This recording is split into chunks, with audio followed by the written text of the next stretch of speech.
Hello, everyone, and welcome to Culture of Gaming's Power Up Podcast, episode 133, being recorded live on September 12th, 2020. I'm your host, Taylor. And I'm Andrew. And I'm Matt. Anthony, the resident Australian, the drongo, if you will, is currently out. He called out at the last minute because he woke up not feeling the greatest, which is kind of a shame, a little bit more than usual of him not being here, considering we're going to be talking about later today. But anyway, let's kick off the show as we always like to, and go over what we've been playing the past week or so. So, Andrew, let's start with you. What have you been up to? You know, it's been a quiet week for me in games. Other life is happening, so not a lot going on. I've been dinking around with like Tony Hawk here and there. I like the Tony Hawk 1 and 2 or 1+2, however you want to say it. It's still good. I think the first night I played it, I was just like, I just got back. Like that was my first week of like going back into my work. Yeah, and I was just exhausted. And I tried to play it, and I was like, "This is what is happening." I was just super in a bad mood because, like, I played a little bit like last night. Yeah. And I was like, oh, "Okay, these collectibles aren't as bad as I was like making them out to be the other time." Okay. So I was being a bit of a grump, which is whatever. It happens, right? So yeah, game's good. Recommend for sure if you've ever played those old ones and you have a little bit of nostalgia. I talked. It was funny. My brother plays games, but not like super amount. Okay. And he called me. He's like, "Oh man, Tony Hawk, Andrew," and I was like, "Yeah." And he was pretty funny. He's like, "Man, I remember I miss all these characters, all these skaters and stuff." And it was kind of funny because me and my brother grew up playing that stuff. Sure. Okay. So it's funny to hear from someone like relatively casual gamer and like him talking about how much he remembered Tony Hawk and kind of what it meant to him and us when we were kids. It was a fun conversation to have for sure. Okay. But a bit of that. And then I mentioned it last week that I was going to play some Among Us, and I got a decent session of Among Us in last Sunday. Okay. It's a fun game. You guys have all played a version of this game, I'm sure. It's basically, TTT. Yeah, I don't know that one, but like Mafia, Werewolf. Oh, I played Werewolf. Trouble in Terrorist Town. Sure, yeah. Yeah. The Gmod equivalent. Gmod is an equivalent for everything, okay? True. Yeah. We don't need to go too much about it because people are probably played, seen it. But it's, a deception game. Two people are murderers. Like, go figure it out. Try to figure it out. Super reminiscent of like a tabletop game, obviously. Like I mentioned. It's cool. It's nice that you can, play it virtually, I guess, right? Instead of having to like put a camera on a desk and play it that way or whatever. It's a little clumsy, you have to have Discord open or something where all 10 people are communicating because it doesn't have any in-game chat because it's like a flash game almost. Oh wow, okay. Right? It straight up looks like a flash game. Yeah, it's like free on iOS, so like there's a lot of barriers to entry that are good. Like if I were to get like my sister to play, like, hey, it's free on your iPad, just download it and we can play together. Then I also gotta be like, hey, you should download Discord or we all have to be on the same. It kind of starts adding up a little bit, right? Yeah, of like hoops to jump through. Yeah. Yeah, so it's fun, and I'll probably play it a few more times, here and there. But it's nothing to like write home about. But it's fun. It depends who you're playing with too. If you're playing with, people who are super serious, maybe not a great game. Okay. So you're saying it's like perfect Saturday night with the boys game. Yeah, for sure. Like, and even like if you have someone who's not super into games or is like will get confused by games, like this game it's like it strikes a happy medium where it's like it's definitely a game and it's gonna require you to at least know what to do. So like I wouldn't get my mom to play it, right? Like, sure. Whereas like a Jackbox game, I'd be like, oh, my mom can play this. Oh yeah. But like this game is like just a couple steps too high for that kind of like thing. Yeah. But yeah, it's cool. And we should get a COG one going on. It would be fun streaming that. Try and make it happen. Maybe by the end of September here. I watched like Ninja play it. That was the most like just to see, and I was like, holy moly, I've been watching PewDiePie play it, and he's so bad at lying. It's hilarious. Well, I don't know what it is about like streamers, but like they got all their streamer friends playing, and like everyone's a personality, right? And it's just this like barrage of voices, and I'm just like, oh. This is stressful, man. It's probably like a massive clash too, right? Because like they're probably not acting the way they would if they were off stream or whatever, right? Exactly, so yeah. So it's an interesting game though, for sure. But that's pretty much been it for me. Okay. All right, Matt. How about yourself? On a little bit on the lighter side, I've been trying to play a little bit more of Dreamscaper to try to beat that game. Okay. It's a tough one. It's a tough one, bro. Mhm. I've also played surprisingly a little bit of Animal Crossing because somebody had some questions about it, so I had played it real quick to answer some info for them. Okay. Fascinating game. Not my type of game, but it's interesting. Is it your And first time picking it up, or? Yeah, it was my first time ever like touching an Animal Crossing game. I've like, it's not my type, but I could see how people like it. I tried for like a week, and I love like Stardew Valley, but that game, Yeah. I don't know. Just something about Animal Crossing. It was just, it's not gamey enough almost for me. Interesting. Yeah. I don't know. It's not enough of a video. It's like going to work, you know. Oh, then make sure I get up and do my tasks, you know. Oh yeah. You know, talk to my dude, clean up, hit the rocks. I feel the same way logging into my gacha twice a day. It's okay. It is basically a gacha game, just a little more interactive. Yeah, right. I've also been trying to pick up again Link's Awakening. Okay. The one for Switch, because that's a very pretty game and I need to beat it. Stop. I have 2 temples beat so far. I'm on the 3rd one, so Nice. progressing nicely. Is the The frame game rate does. still? Say that again? Is the frame rate still an issue, or do they kind of fix it? No? Personally, I've never had an issue with the frame rate, so I can attest I know to at that. launch they were having like some weird frame rate stuff, like in the open world. To be fair, I did not get it on launch. Yeah. That's just curious. Yeah, so I've really never had frame rate issues with the game, and even now when I'm playing it in dungeons or outside, all runs fine to me. Have you played it before, like the original one? The original one, no. Okay. Okay, yes and no. I played parts of it because I've had the chance, Yeah. but I've never actually like 100% of the game or beat it in its entirety. But in terms of difficulty, it still feels like difficult as the original one Oh, that's good. because I am dying pretty often. Okay. But yeah, that's pretty much what I've been up to this week. Taylor, Okay. besides your gacha, you've been up to? I know. Overall, pretty chill week. Playing Flight Sim still and everything. Although I haven't like really gotten much further in my tour of Asia that I was talking about last week, just because when I've had time to play, it's been in the morning, and so the morning here is still like early in the morning the next day over in Asia, so it's like dark outside and whatnot. I can't really take in much of the scenery. Oh. You could change that Can't if you you wanted set to. the right? time? Yeah, but that's no fun. Okay. All right. Yeah. Okay, I want to use all the features to Okay. their max. Yeah, okay, anyway. I was listening I to... want to use all their features to the max, so I'm not using this feature. Well, I mean, like the live stuff, I should say. Yeah. But anyway. But I flew from Portland to Vancouver today. Kind of went over the Pacific Northwest a little bit. Pretty, really beautiful area, especially when it's not on fire. Yeah. Yeah. And so, anyway, I listened to a podcast earlier today that was like, you know what? I don't think anyone gets home from work and like the game they're on and wanting to play is Flight Sim, and it's like, excuse me. Yeah. Yeah, I can see that being a very zone out game. For Yeah, sure. exactly. It's like what I was talking about earlier, you know? Anyway. Yeah. Nice Or little last week. escape. Yeah. And then also, although a little bit of variety of games, a little bit of League of Legends with friends earlier this week, not too much. That game is still as toxic as ever, let me tell you. A couple of my friends got banned for saying some gamer words in chat, so they're waiting that out. Hey, at least we know that Nice. that feature works. Yeah.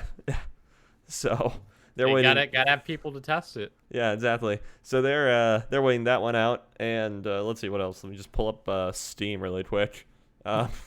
I got inspired to play Ace Combat 7 based on a video I watched the other night. Which I is know which pretty video great. you're talking about. So I re-downloaded that the other night, but I haven't jumped into it. I think I need to pick up the DLC for it. Yeah, and then just a little bit of Sekiro, and that's pretty much been it this week for me in gaming.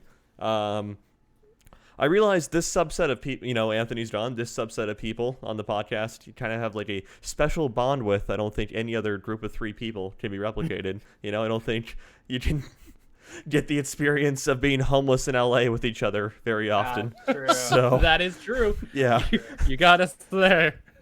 yeah. All right. Anyway, E3 was a great time. We're like per hour wise, were we homeless for more hours than we were like homed? I think so, technically. I don't know. I didn't really. I don't I wouldn't think so actually. No, Yeah. there's no way. Because But, just the last 2 days we were pretty consistent. That's true. That's true. Yeah. Just had to keep moving. Yeah. So anyway. That was something else. That Yeah. was wild. Never again. An experience for sure. Yes.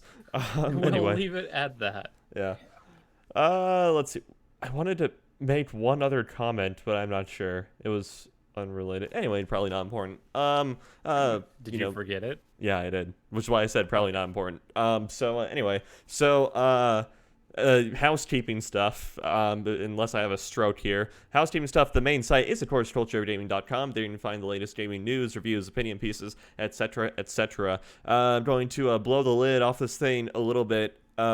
We are partially restructuring the site to be sort of like a games industry jobs board, almost. So that feature is coming up very, very soon. More and more progress is being made on that by the day. So we'll make some sort of grand announcement when it's finally ready. But yeah, and then the written content after that's up and live will be back to normal again. So if there has been a lull in content the past couple of weeks, that's why lots of dev time has been going into that feature set in the background. So yeah, but keep an eye out for that. If you're interested in all and getting into the gaming industry, whether it be in like a freelance writing position or whatever, sort of like what this COD staff does, etc., or literal jobs for a game developer company, then check us out there pretty soon. That is once again culturegaming.com. And then on that said website, on the right hand side sidebar, you can find a link to our community Discord, where you can chat with everyone you see on the podcast, as well as all of the staff at COG, both current and previous, and maybe even possibly future.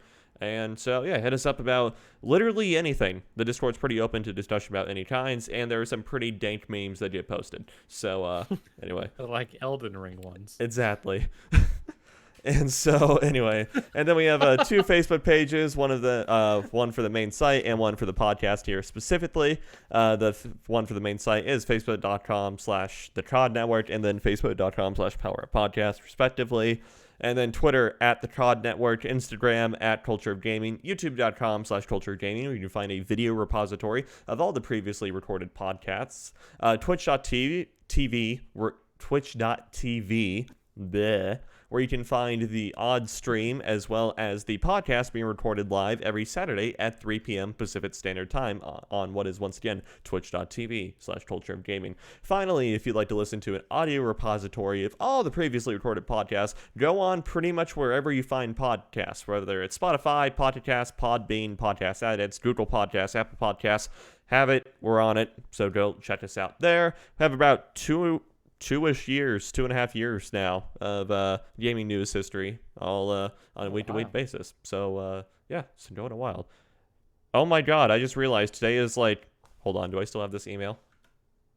I need to check something really quick. Yeah. Hold on, sorry. Okay. Let's all just be silent during this. Yeah, now I don't know what's happening. Yeah, wow. Today is my 3-year anniversary of coming on to Culture of Gaming. Nice. Did Facebook remind you? No, I'm not on Facebook. I literally just sent in my search emails to Anthony Dennis. Yeah. Anyway. There's no way Taylor would be on Facebook. Yeah, exactly. I know, but I always love like Facebook is always like, hey, Not remember true. He was this? on Facebook one time. Yeah. Yeah. for a non-Facebook feature. Exactly. Yeah. I had a brief stint with Tinder, and I had to make a Facebook profile.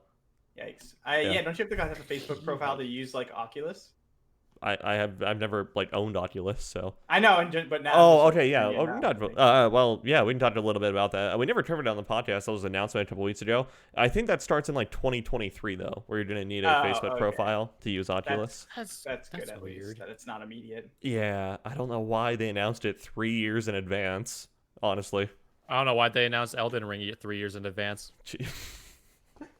Probably more than that, to be honest. That was a good one. I don't know why they announced Breath of the Wild 2 3 years in advance. That's true. There's no way. Oh, we should add that probably to the news. Why? What happened with that? If we want to jump into it. Same with Metroid yeah, so Prime 4. anyway, let's just get right into the news. Okay. Well, they announced that the Hyrule Warrior. The Warriors of Calamity or whatever. Yeah. Yeah. Age of Calamity. Age of Thank Calamity. you. Yeah. So it's like essentially a prequel to Breath of the Wild, which is kind of cool. I'm pretty excited for this actually. Yeah. What world do I live in? Like someone like Mike in the Discord is like, "Oh, a masterpiece." It's like, what are people on? Like, I mean, Hyrule Warriors was oh Jesus. Okay. It was terrible. It came out for like they came out. It was a cross gen between the Wii U it was Wii U to Switch. Yeah, it was pretty awkward. No, it came out on 3DS. Oh, it did it? Okay. Hyrule Warriors? Yeah, it was a. There 3DS. was a variant. There was a variant on their main series of consoles. I don't know. Was there? Maybe on Wii U. I swore there was. Did I finish all the housekeeping stuff? Probably. Yes. Okay. Oh well. Minus our affiliate Tech for Thought. Oh yeah, go subscribe to Tet for Thought. Finally, there's been some hardware news, so there'll probably be another Pass the Salt video this week. So Yeah, right. Yeah. We need to get caught up on some news there. Yeah. But Team Ninja made the game for Wii U video game console. Okay. There was also yes. a 3DS version. Okay. I remember the 3DS version. And I but literally also remember own the Wii U version. Like it's in my closet somewhere. Okay. Yeah. All right. I for some reason think it was only a 3DS game, and it was No, okay. garbage because it was No. set for the new 3DS, The new and the old 3DS 3DS, version yeah. was garbage. And, Okay. The Wii U version is like pretty solid. Okay. I Like, believe you. if you like or if you like Warrior or Dynasty Warrior games, Hyrule Warriors is a really good adaptation of the series. Okay, true. Like Yeah. but it's just one of those games where you're mashing A or whatever. Pretty button much. it is. Well, I mean, Yeah, but yeah. people do mash games all the time. It's just more the satisfaction of just taking out drones and waves of enemies. Yeah. Yes. Yeah, I don't know. That certain Plus- style of game appeals people. I played Hyrule Warriors. I thought it was pretty okay. Like, it was just kind of fun. Okay, I didn't pay a whole lot. Someone called it a masterpiece. Yeah, okay, no, so I know Mike I'm called not it a calling it a masterpiece. masterpiece. I know I'm Mike saying called it a it's pretty masterpiece in the solid. Discord. And when I saw that, I was like, wait, what? Is he actually referring? Yeah. I thought he thought it was a like a proper sequel or prequel at first. I don't I think think so. it- No, he think it legitimately is- thinks. I think this is a proper prequel to it. Well, though. okay, so Andrew I mean, gameplay-wise, Andrew means like Breath of the Wild gameplay, but Yeah. like in a prequel setting. That's what I No. thought. Yeah. That's not okay, happening. no. That's no. what I thought Yeah. initially when I saw the trailer. Then I saw the Hyrule Warriors. Like, no. Okay. But I'm excited because my main man Rivali is gonna be in there, and Yeah. That's the fish man. We get more. No, Reveille's the Birdman. Oh, okay. And Best Girl's also in there. Yeah, we get more fish waifu. Yeah. Yeah. But like, I- I'm pretty excited. Okay. Now this is me. I never finished Breath of the Wild. Is the story like a thing that people like in that game a lot? Yeah, Yeah. it's pretty well regarded. Yeah. Okay. It's like Alright. Like the story is something you have to hunt, Right. but it's a good story. it's pretty like it's like a pretty classic Zelda story. In all honesty. Yeah. So then Link is Not gonna die really. at the end of this one, right? Oh, okay. I'm sorry. I'm not necessarily a classic Zelda story. I should say. It's more of just like, it's kind of a classic story sort of thing. I don't know. It's closer to a classic story, but yeah. it makes you get caught, like in terms of the hero cycle. Yeah. It gets you started in like the middle of it. Yeah, instead of exactly. at the beginning. Yeah, no, it's pretty good as far as Zelda stories are concerned. Yeah, you know, it's Alright. also If you- one of the more direct ones. Also, Yeah. as If you long know, as you like- go out of the way to like. Yeah. Like figure it out and look Yeah. at it. Yeah. So, yeah, I never Like if went to, like I didn't find that many of the memories or whatever they were. Okay. You know, is that what they were called? Yeah. yes. Yeah. Just one of those is really difficult, to be fair. I only found The a one in few, the right? forest is that one was a challenge. I can always get that one in the last one or whatever it is, like in the forest. I can always get that one, no problem. Actually, do you know what the one I struggle with the most is the one that's on the mountain, like the Gerudo. by the like By the like, volcano? looking at the castle. Yeah, no, it's like it's overlooking like the Great Deku Tree from the mountain. Okay. Do you know which one I'm I've talking never about? had an issue with that one. Okay, yeah, I don't know why. I've just never been able to like consistently get that Yeah. one. Does this new one have a date? Did they give a date on this one? I think a couple. No, I think a couple weeks actually. Hold on. sh- I saw a meme about this today. I did too. It's actually pretty soon. That's like all. Like, it's it's cool supposed that to be a- people who like these games are getting like the prequel and like, but it's like a bummer that they're just like, oh yeah, by the way, November here- 20th. Oh yeah, it is soon. Yeah. It's a couple months. But like, it's a bummer that they're like, hey, you didn't ask for this, and I know you've been asking about the new Zelda game. Have this instead. As for the long-awaited First- sequel to Breath of the Wild, Zelda producer Eiji Aonuma says you'll have to wait a bit longer.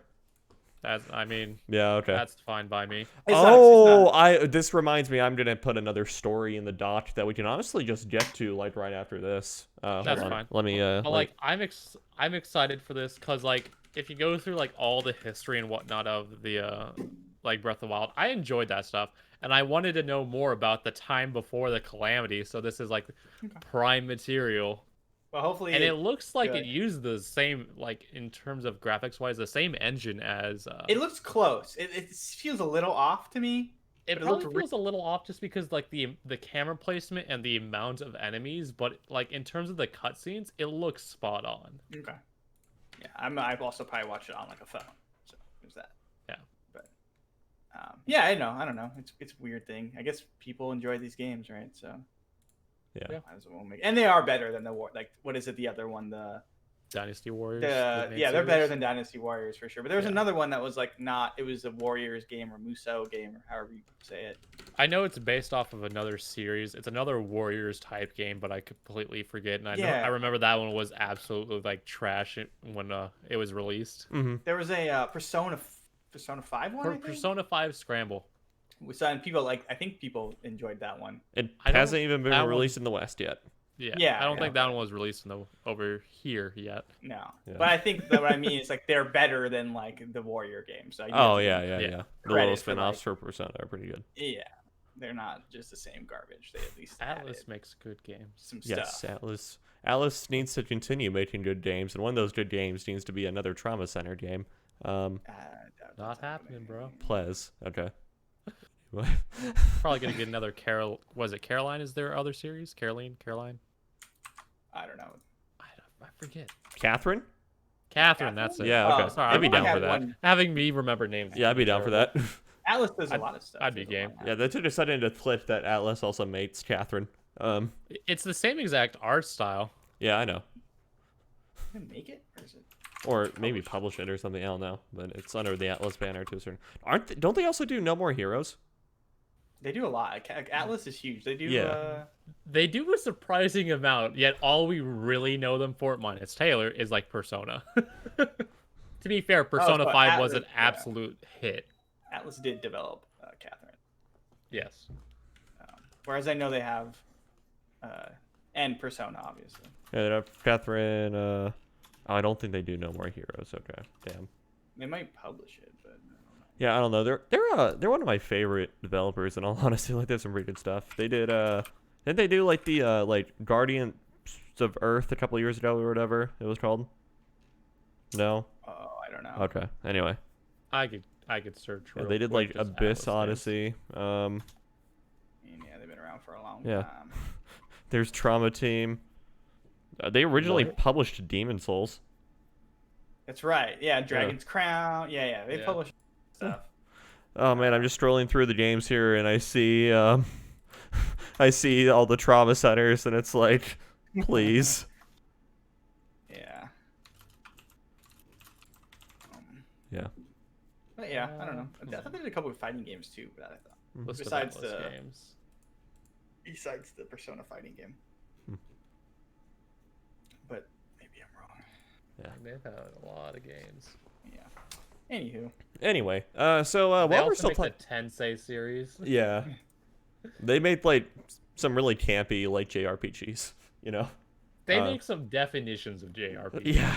Like the whole thing where it's like a lot of their games have the arc of like rescue this cat and then go kill God or whatever, you know, by the end of it. Before we switch off to the next topic, have you guys heard of that game Moon? No, I've not. It might be up your alley. It's a it's a PS1 port of like an old JRPG. It's like an old JRPG, but it's like people give it credit for like this is what inspired like Undertale and like a lot of other games would not like exist without this game. Okay.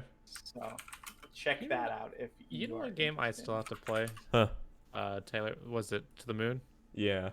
Oh Lord. Okay. Stream that one. I think it's just called Moon. Yeah. Okay. The one that I'm talking about is different. Yeah, To the Moon is different. This one is called Moon, and it's like a re-release or a redo. It's like I don't know. I haven't played it, but like apparently you're walking around like you're trying to get love like that's your goal. It's just weird. Fascinating. Okay. So it seems up your Taylor's alley for sure. Thanks. Okay. What's that supposed to mean? That you like weird like JRPGs. Yeah. Okay. Fair enough. Yeah. Maybe. Okay. Maybe I'll check it Says out. the Dark Souls, Sekiro, Bloodborne fan. Elden Ring fan. Come on now. There's no fans of Elden Ring. It doesn't exist. Have you visited the Elden Ring subreddit lately? So what? It's gonna be empty. Like It's a fucking insane asylum. Okay. Whoops. okay, or that. so like the trailer that we got for Elden Ring, that's like the only thing that we've gotten about it, correct? In terms Yes. of visuals? I believe so. Yeah. No, that's literally the only thing we've gotten about it. At There's 60 literally nothing FPS, else besides that trailer. There's no like screenshot. There's no other like news or announcements or anything. It's literally just that trailer. Okay. Anyway. So in terms of like at FPS for the length of the video, like the frames that we've gotten, 60 frames times or whatever, there's equals a certain amount. Do you think we have more memes than we do like frames of the trailer? Easily. Yeah. We do. We have more memes than anything. Mm-hmm. To give you an idea, like, the Elden Ring subreddit has started writing its own lore for Elden Ring. Nice. That's weird. And, like, designing their own bosses. Yeah. Huh. It's sad. That is kind of sad. As I said, it's an insane asylum, Sad. okay? Yeah.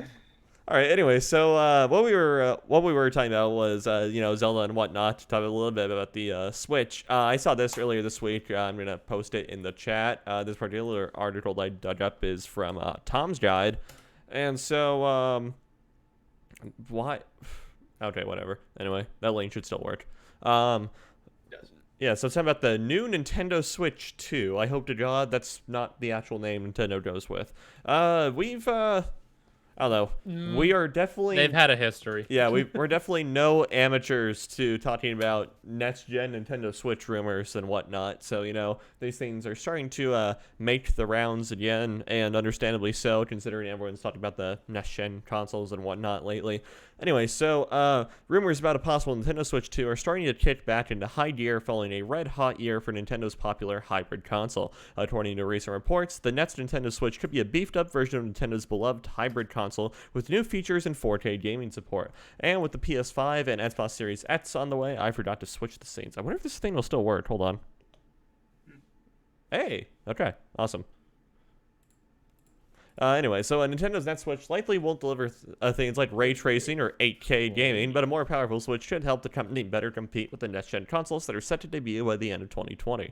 And some rumors have paid the Switch 2 as sporting some truly weird features, including potential dual-screen support, which I would not hate. Anyway, Nintendo obviously hasn't confirmed it, so... The latest Nintendo Switch 2 news updated September 10th. The Nintendo Switch 2 could a radical new controller design, according to a new Nintendo patent. A follow-up report suggests that Nintendo Switch devs are being asked to ready 4K games, and a new Nintendo Switch model could launch in 2021, complete with 4K support and away new games, according to the Bloomberg report. This is what I was referring to earlier, like this sparked my memory about it. Thinking about Bloomberg reporting this was what I was talking about. So, yeah. Anyway, so is this just the rumor mill spending needlessly again, or do we think there might be a little bit of credibility to this one this time around? I'd want to say a little bit more credibility if they have patents and whatnot. Yeah. Because like last time we got patents was when we knew that their next console would not have a disk drive, and that it would have some sort of card system, and that one was on point. I mean, Switch uses a chip system in it.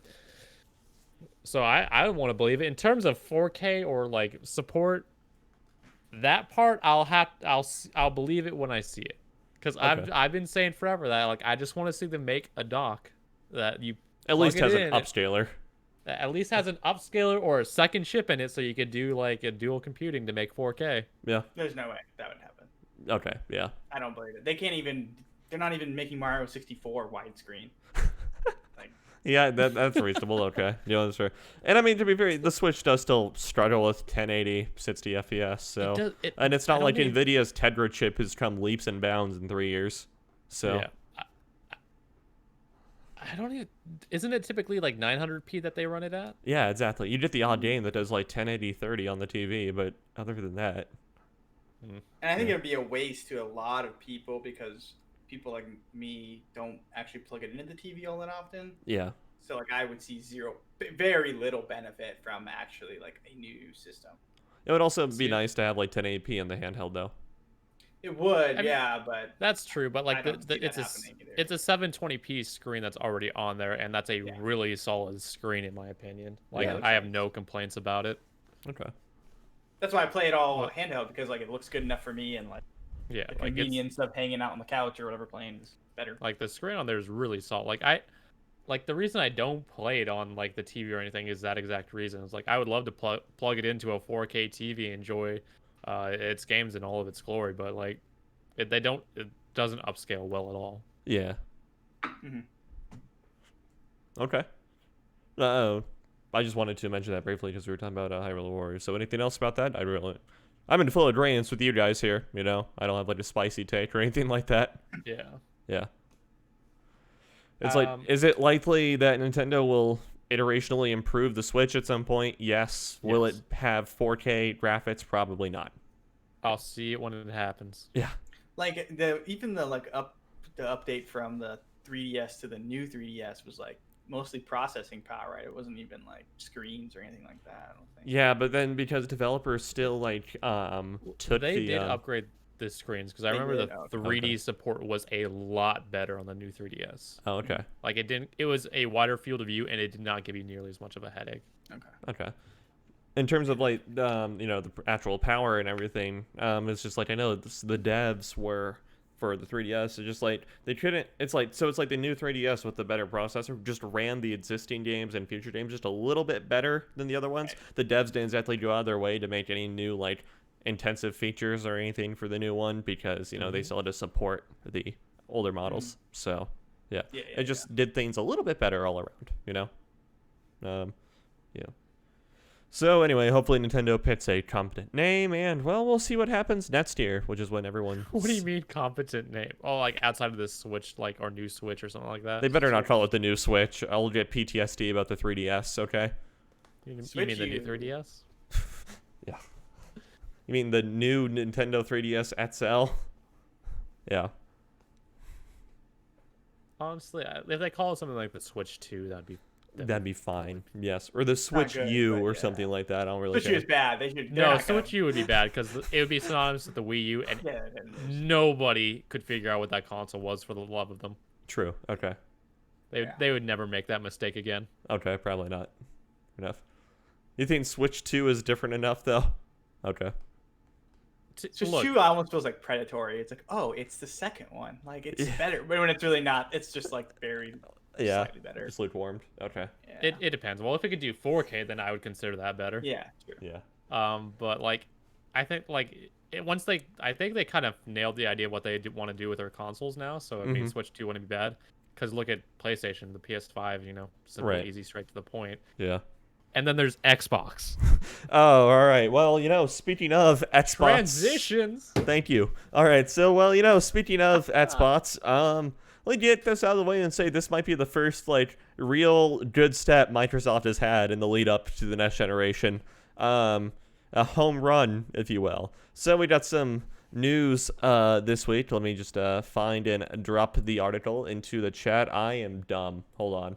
Do you want me to do that for you? No, I got you. Or I got it. Give me a sec. Hold on. Okay. I accidentally closed out the browser that I didn't want to. Okay, we're good. What is happening with my links today? Anyway, why is it adding that Streamlabs? What the okay. You know what? We're good. No links in the chat. Huh? So no links in the chat. Apparently not. Switching to the article. Here we go. All right. So we got some Xbox news. It's coming to us from The Verge. You can see this on September 10th, 2020, 3:15 a.m. Eastern time. Jesus God, man. Okay, anyway. Dang. In the AM? Yeah, exactly. It was a long game of price war chicken, but it has finally come to a close. This is referring to Microsoft and Sony pretty much just waiting for each other to announce a price first. Anyway, Microsoft flinched first, and now we know how much the next generation of console gaming will cost. By Matt. The Xbox Series S and Xbox Series X will officially launch November 10th, starting at $299. The company announced this week after spending 15 months revealing details about its next-generation Xbox in dribs and drabs. Many questions remains, like whether the $299 Xbox Seris S will truly feel next-gen, since it only have a third the raw GPU performance of the $499 Xbox Series X and less than half that of the PlayStation 5. But the biggest question is a little more immediate. What will PlayStation do? It's about time to find out. There's likely a reason both Sony and Microsoft have been leading us salon for well over a year. Okay, do you know what? Don't even care anymore. We got all the information we need from the article. Okay, so we got 2 new Xboxes, as previously reported from some leakers and everything. Although the earlier, I remember we talked about this at length on the podcast when we had like a big round of leaks for there being 2 next-gen Xboxes and everything. And just like the leakers had indicated that the Series S, so the new one that not gone out, that's like a really tinier version of the Series X and everything, and specced down a bit, was going to be around $200, and so we all kind of pegged it as a streaming box at the time. But that's not the case. It is just a really specced down Xbox Series X for $299 and doing like 1440p 60 FPS gaming, which isn't too bad. And then the Series X is obviously like the 4K 60 target true next gen console sort of thing. So, and that'll be $499. This opens a lot of doors to talk about here. Hold on, I need a bit map back to this video. Okay, we're good. We're good. Okay. Oh, hi Andrew. Hello. I don't know. Yeah, and over there, to make you aware, this Andrew is a friend of mine, and I didn't see and him one of my back roommates. there. yeah, Didn't see him back there. Yeah. and he decided to pop by my house, so Why though? because he plans on picking me up. Oh, okay. Nice. Okay. All good. All right. Anyway, so As you were saying. yeah. Okay. Yeah. A lot to unpack here. So very aggro price points from Microsoft.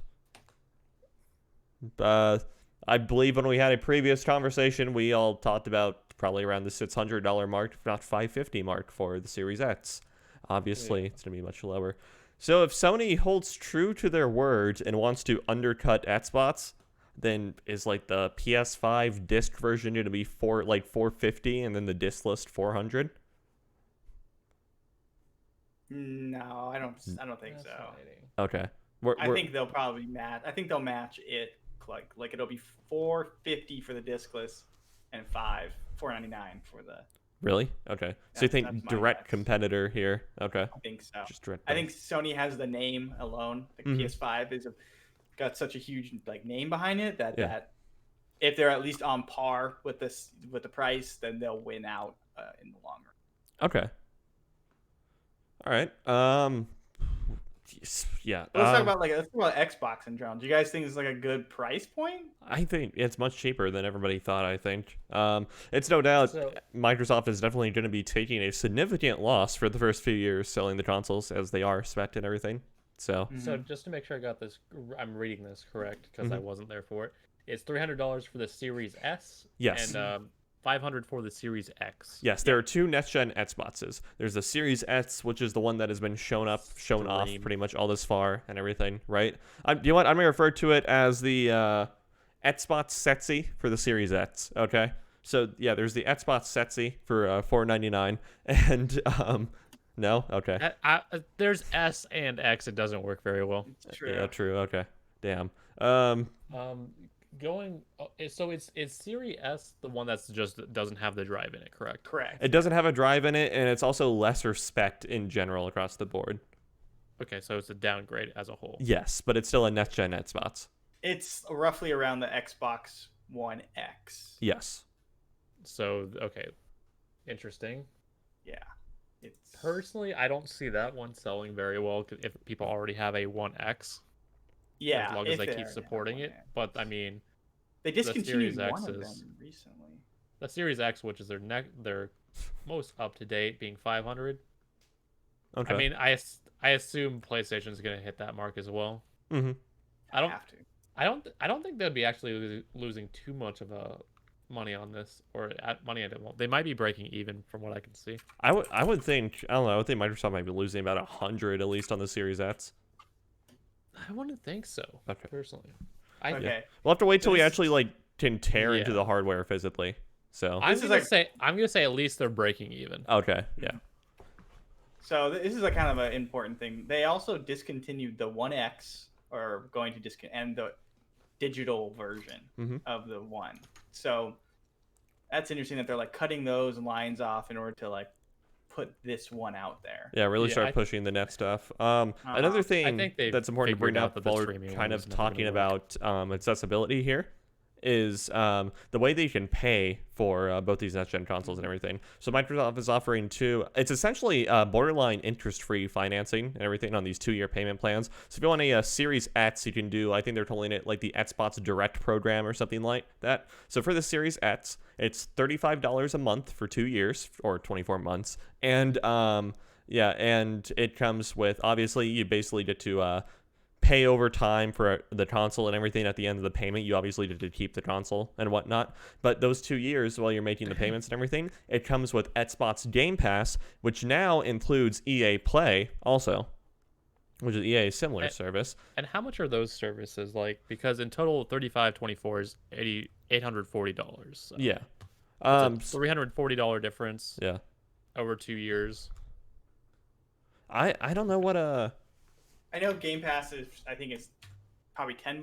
yeah, I think $10 on the Xbox It's side. 15 if you do the Ultimate. Yeah. So I'm gonna guess it's 10. It's about $14.17 a month in difference. Okay. So that bundled together, I mean, that's a pretty good Seems bundle, like a actually. good deal. That's a pretty good deal. What might be Yeah. even a little bit more insane is the Series S, which is the 300 price point, the lesser next-gen Xbox or whatever, is going to be $25 a month through this program, and also comes with Game Pass. So that's $600 over, or $600 in total, which is another $300, which is about $12.5. So yeah, Yeah. Okay. that's not a bad deal at all. No. As long as you can actively use those programs, Right, yeah. I would say Yeah, it checks out and- price point. Especially with Game Pass when you're getting their first-party games, essentially for free, Yeah, So and EA stuff as well. Yeah. it's good. Good stuff. It's pretty good value. So yeah, I don't know. I'm still thinking Sony might try and undercut Microsoft though, honestly. Like I wouldn't be surprised if I like $50. I mean, they did do it last time around, but I don't know. I don't know if they can See, afford it. Okay, so this time I don't think they will do it because they have the headspace now to be able to say, we easily beat them last gen. You're gonna buy our stuff this gen. Sure, yeah. And I think if they cut it, it would be a bigger loss for Sony in that regards. Like it would impact them way much more than the same cut would affect Microsoft. So. Okay, that's fair. Okay. I mean, there's no way that so Sony just straight up won't have a competitor to the $300 price point then. There's no way they're gonna. So if we play with PS5, will at least be $499 also, and directly. So like the full version PS5 will directly match the Xbox Series X or whatever. Then it's like there's no way they can lob off $200 a PS5 just because it doesn't have a disc tray. No. And to be fair, I don't. The Series S just does. It's kind of in a weird class of its own. Yeah. It doesn't have it PlayStation hasn't announced or shown anything that I would consider a competitor with that console. Right. To be fair, I don't think the console itself is good, because if it meets the specs of last gen, then there's not worth there's it. an argument to why it exists, but Right. Yeah. it's kind of almost like why they port over the Wii U games to the Switch. It's because not everyone jumped on an Xbox. So if you want to get in at a cheap price and be able to play, whether it doesn't look as good, but play all the new games, then you can do that. Yeah. It's. I don't know. I'm not sold on the Series S. I think it's I think people are kind of overlooking it because it's not doing 4K and all that stuff, but 4K isn't actually that big in a lot of the community, a lot of the general population. It's still sub 10%, right? Yeah. I'm not sure, Yeah, but it's not around there. great. It's not very Yeah. widely adopted yet. No. I know on the Steam survey that 4K was still a major minority. I don't have 4K. I mean, and I'm someone who plays a lot of games and stuff like that. Mhm. Yeah. It's just the content isn't there yet, right? For 4K. It's getting there, So- but not like they're certainly not standardized yet. Right. The content's there if you watch our affiliate YouTube channel, Tech for Thought, and those 4K videos. Yeah. So bringing this over to how this kind of impacts the PC gaming space. Oh man, I don't know. Like at these super aggro price points, it's just like you can't put together a 1440p gaming PC for $300. You just straight up can't. Sorry. It's True. Yeah. You can Well, maybe part together a you could not decent currently. Yeah, you could not currently. You can part together a maybe decent 1080p gaming rig for 500, and then but then you have the console. To be fair, we would really have to see what because with the 30 series that Nvidia announced, you possibly could. Yeah. Depending on their lower tiers, because they only have their high end tier right now. I think the 3080 is the only one that's out. Yeah. What I would really want to see is AMD, because this is their first kind of debut with RDNA 2, and we're gonna get a huge announcement for the 4000 series Ryzen processors and RDNA 2 this upcoming October. I think the 28th, if I remember correctly. Nice. And the 8 CPUs. Oh yeah, and the APUs and the CPUs. Yeah. Okay. So It isn't I know the specs on the small one are only like a 512 SSD or whatever. Yeah, and no Yeah, disk tray, so it's all digital. You have to That's download all your shit. That's gonna Yep. hurt. Yeah. Half of that is gonna be gone to Modern Warfare. I was gonna Exactly. say, one card per Call of Duty you want to play. Right. Yeah. Gotta imagine. This is the Series S I play Modern Warfare on. This other one is the one I played Cold War on. Uh-huh. And you can download Modern Warfare and Rainbow Six Siege. Mhm. You can download Modern Warfare and Red Dead 2. There you go. Is it easy to create an external No, so that's the problem with Xbox is that they're selling proprietary cards that you have to Oh, I buy remember this. Yeah. Okay. to upgrade. I wasn't sure if you storage. could hook it up to a local network access system, but Oh, I'm not sure about that either. You cannot. Yeah. No. Um, A NAS system, But- you just straight up can't. Yeah. yeah, but that's the issue. We don't know what the prices are like on cards. Mm-hmm. Those the SSD ones they sell. So we'll have to find out. But it's not. If I've learned anything from consoles or little handhelds that use a certain card, they're usually way more expensive than the other ones. Yes, that is correct. So, Yeah.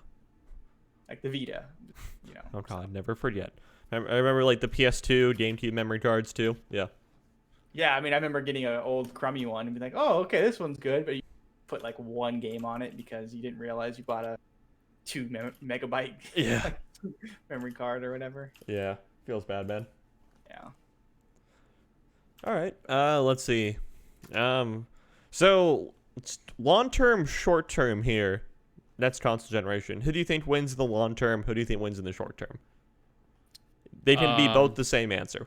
If you just think one will just completely dominate throughout, through and through. I think PlayStation is going to win up front. I don't know about the long term because in terms of PlayStation, we know what they're packing. Yeah. And the stuff that in terms of both first party and third party. Mm-hmm. First party for Xbox has been looking rough. Yeah. Yeah. So I think initially PlayStation is going to win up front. It really depends on how Xbox announces, hey, this is our long-term plan. This is the games we want to make and the what we want to do with it. I would still give the edge to PlayStation overall, just because they absolutely killed it with the last gen, and their next gen is going to look pretty solid for the lineup. Mm-hmm. Not showing Yeah. signs of stopping.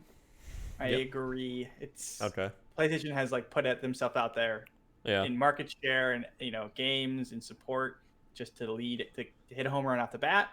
And if PS4 was any indication, PS5 will probably be really good too in terms of support and games and all that stuff. Yeah. Whereas Xbox, they're behind. This cheaper console will be a good entry level for a lot of people, I think, and help. Mhm. But I feel like they've not given up, but they've definitely shifted their focus to the Game Pass stuff. Yeah.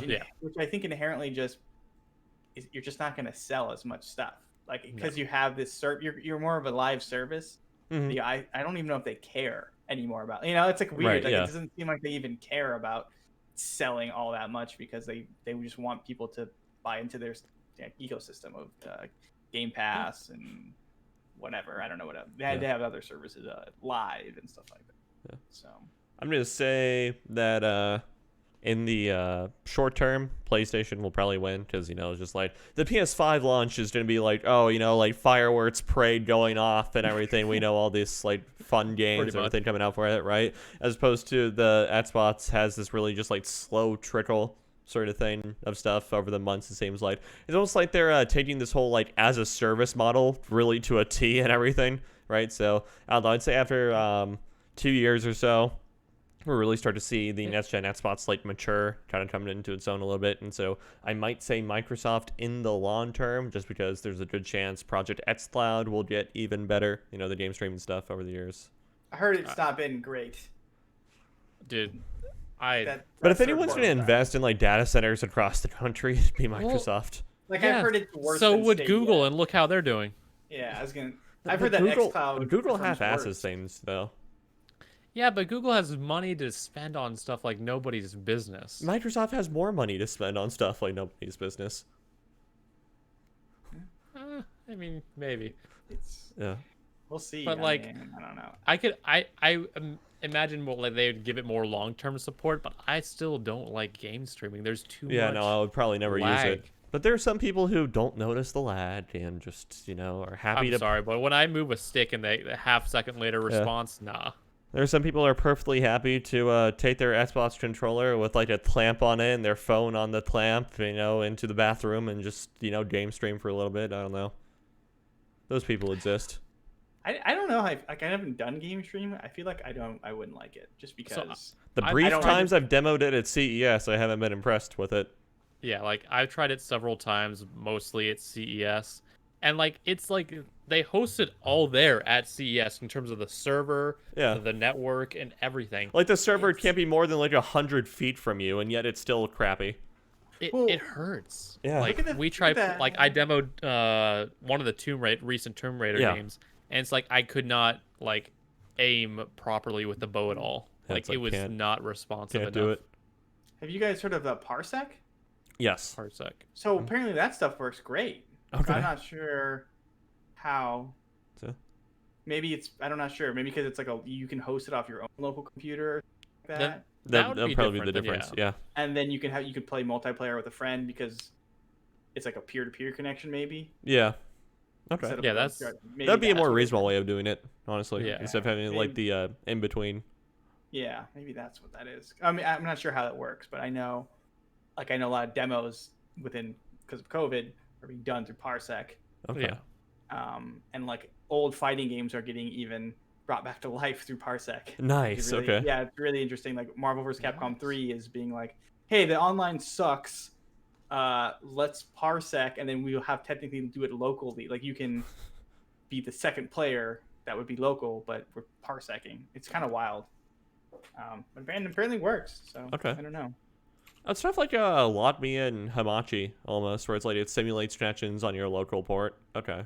Or on your local area network. Okay. I think so. Your LAN. That's cool. Huh.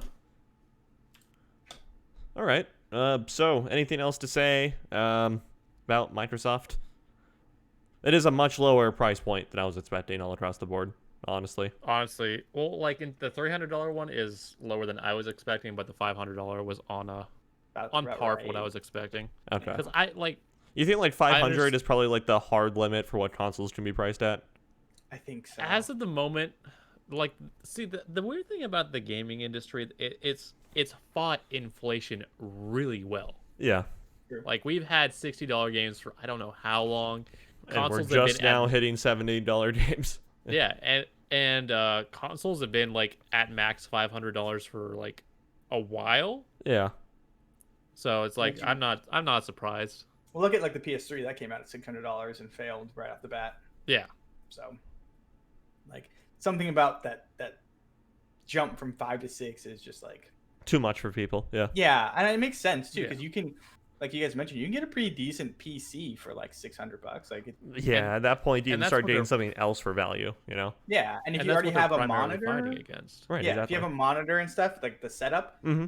then it's like, okay, why would I could do way more on a PC. I could Oh, work, instead of You just can play having. anything on a PC. Yeah, Yeah. I can do anything. I can do my literally- taxes on this I was gonna bitch. say I was gonna do my taxes. Something weird like that. Like, compared to like I'm spending $600 on a proprietary like gaming console. It's like, can your Like, Xbox run TurboTax? No, didn't think so.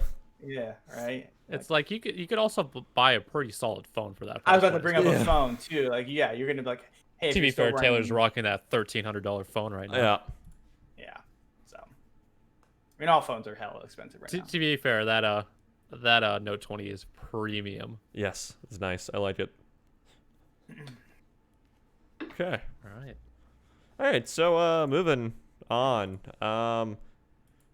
Let's see. Let's much lesser of a story. The streaming wars are continuing. I'm not even gonna pull up the article. There's nothing really much to read outside the headline. Ninja, the Twitch streamer, Tyler Blevins. Blevins. Yeah, that's whatever his right? name is. Yeah, the former Halo kid. What's that haircut? I know. He's like emo Peter Parker but blue. Yeah. He It's has like going like straight down his I nose. know. It's like, what the hell? he has returned to Twitch. Okay. Is he? Makes sense. Yeah, Is he- cool. Okay. Yeah. Okay. I mean, I don't know what his numbers are. I don't know when did he return? Was it yesterday or 2 days ago? Yeah, something like that. So I don't know. I know he's been streaming. I know he's been playing games with other streamers. I've seen him pop on, like without streaming his own stuff. Yeah. But apparently he's back on Twitch. Good for Is he him. live right now? He is not live. Yeah. Okay. It's obvious, right? Like it's either Twitch or YouTube, and at this point, like Twitch Yeah. is probably where you want to be. Right. Exactly. If you could, YouTube's getting better, but they have so many issues right now. Yeah. I just think, Like, yeah. like one of the things that still blows my mind is that, like on Twitch, if you cheat in video games and it's like been proven, you're banned. Yeah, Mhm. yeah. But there are people who actively stream themselves cheating at CS:GO with wall hacks, aims, all the above on YouTube and just go. No one gets caught. It's like it's nuts. It's like it's obvious they're hacking. Yeah. Come on. Yeah. Well, he also has an established base on Twitch that may have Right. not followed him over to Mixer. Yeah. So like, Well, I mean, he his could- Yeah. numbers definitely dropped when he went over to Mitzer. By- It's not- yeah. Yeah. dramatically. Yeah, So yeah. like him going back, he's gonna regain a lot of those people he didn't have before. Yeah. And I whether don't that think- matters or not, because he probably signed a big contract. I was about to bring this up. It's just like none of the articles say whether or not he had signed an exclusivity deal. Oh no, it literally in the headline. Whoops. Okay. Ninja returns to Twitch, has exclusive multi-year deal. Popular streamer Tyler Ninja Blevins is returning to his previous live streaming home, Twitch. The two parties have signed a multi-year deal with Ninja streaming exclusively on the Amazon-owned service. Prior to leaving the platform, he had been one of the most successful game streamers in history. He says, "I'm excited to get back to streaming full-time, connecting with my loyal fan base, yada, yada, yada. Twitch has been supportive, da-da-da-da-da. This comes almost 3 months after Ninja's previous home base, Mitzer, F in the chat, in favor of a Facebook gaming partnership. Ninja signed an exclusivity deal with Microsoft's live streaming service in August 2019, alongside well-known streamer and former CS:GO player Shroud. A few months later, Shroud returned to Twitch. Anyway. Twitch says, "We are thrilled Ninja is returning to Twitch." Twitch's senior vice president of content, Michael Aragon, said, "Tyler is an iconic force in the gaming community, and it's been amazing to see the impact he's made on the industry and the broader culture. Gaming and the people who love it are being recognized by a broad mainstream audience, now in part because of Tyler, and we know he's just now getting started." Yeah. I wonder how what the numbers look like. I assume you might even be able to get him pretty cheap. He's like I checked out the views on his stream in terms of like rewatches, and it's it's 20 to 30,000. Which is a lot of people. Yeah. Yeah. But not like what he was getting. No, I'm sure he'll get back to what he was getting pretty soon. It doesn't help that I don't think Fortnite is as popular as it was. Right. He started, I think, when he came out to Twitch the other day, he played Valorant. Oh, Yes. I know he's been He's played playing that Valorant really and hard. Among Us. Okay. Yeah. Those are the two that he's been playing. Yeah. I remember him talking about playing that a lot. Is Fortnite actually dying, or have we just like heard about it so much that we're just numb to everything that comes out to it now? I think it's not as like popular. I don't know. I'm not sure. I could be There wrong, might be a dip. I all I can say is I've not heard nearly as much about it. Yeah, that's what I'm gonna say. Like a lot of gaming websites aren't covering it as much. I think. Yeah. Like as it used to be. To be fair, there's a lot more games that are popping off right now. It's all about in Fall Guys comparison. now. Fall Fall Guys Guys and looks Among Us. huge. Among Us is gigantic, and that game's 2 years. Yeah. So, or at least 2 years old. So I saying we hit these like flavors of the few months with Twitch and whatnot. It just takes one like game just to go viral, and everybody wants to play it. Yeah, I mean, they're good games too. Sometimes they've been overlooked, Yeah. So Fall Guys happen to be, perfectly because it's so silly and it was free on PlayStation. So It's like the perfect gaming equivalent of the show Wipeout. Yeah. Exactly. That's a fun show. I like it. It was good when it was on. I had a friend on that one. I don't know if I. Oh, mentioned really? Okay. Yeah. That's pretty cool. Okay. Don't think he won, but. Damn. Okay. Honestly, it looks pretty tough on like those final stages. I don't remember. I have to find him. He was like, they were calling him like he was Scottish, so they were like kept interviewing him about him being Scottish or something. I Of believe course it. they did. Okay. Because they just like they tend to focus on one aspect like that. It's pretty funny. Yeah. This guy's Scottish. Can people even find Scotland on a map? Nope. Okay, Yeah, that they're sounds like exotic. asking what it's like. What's it like in Scotland? It's like, I don't know. There's a lot of sheep. Yeah. There's hills that are green. Yeah. What do you mean? Scotland- What it's like in Scotland? I haven't lived there in since I was a kid. Yeah. But yeah. Okay. Anything else to say about Ninja going to Twitch? I don't know. There's probably some wood No. chips in these next few stories here because barrel and whatnot. I don't know. I think it's cool that he's back, obviously, but I also think it's a. I don't want to bad talk Twitch, but there's one place where people can watch games, kind of thing, and it's almost monopoly like, which is kind of never fun. I can't Right. necessarily blame Twitch though. It's just nobody No, else has no, been no. able to meet them. And Yeah. other people have been trying. Like Mixer was cool. They did some cool stuff. And they just couldn't get. Right. They just didn't get the marketing going for it. They Yeah. couldn't get people on the platform. They tried. The viewership just wasn't there. I think one of the bigger things was like they needed to get like a tournament on there, like a big name tournament, like some sort of league event Yeah. or CS:GO or something, because their service was solid. It was definitely a lot better than YouTube, Mhm. and definitely nothing in comparison to Facebook gaming. Because I remember CS:GO had an exclusivity deal with them for a while, or at least ESL did. So I think it's just a matter of probably like hosting some big name tournaments, and that drives a lot of viewership overall. Yeah. Because then people would get more comfortable with the platform. Yeah, I know YouTube. Didn't YouTube sign deals with some people? With Yes. Probably did. Yeah. YouTube, I think they signed a deal with ESL for I a was gonna say while, they but signed that kind of fell through in terms of CS:GO. Mm-hmm. Because like ESL was like signing with anybody who would pay them. Pretty much. Yeah. They And were on they Facebook signed, Gaming like, for a little while. They had a season with Facebook Gaming, and they dropped like 98% of viewership. Everybody Well, no, hated it. Like, yeah, like I would go to it occasionally, and it'd be like a tournament has like maybe like 2,000 people watching it. Yeah. You're asking Typically, people when it has to, a couple 100,000. have a Facebook account to watch this. People don't like Facebook. Right. Yeah. Like, Sorry. yeah. Facebook is so like boomer now. Okay. It is. Yeah. It is Yeah. oddly Like boomer. Facebook is honestly just so boomer now. Okay, That no one. boomer. But Yeah. not even that though. There's all the privacy stuff that people. Yeah. I know. It's That was more of a an issue, joke, yeah. but yeah. But Facebook it is is, no longer yeah. hip Not and selling cool. my information to the lizard man. Yeah. Yeah. Facebook is no longer hip and cool anymore. Okay. It's all about that tweets. It's all about Tinder and Twitter and But you have to have Facebook to use Instagram, Tinder. which you need Facebook for Instagram and Tinder, and it's like, dear God, why?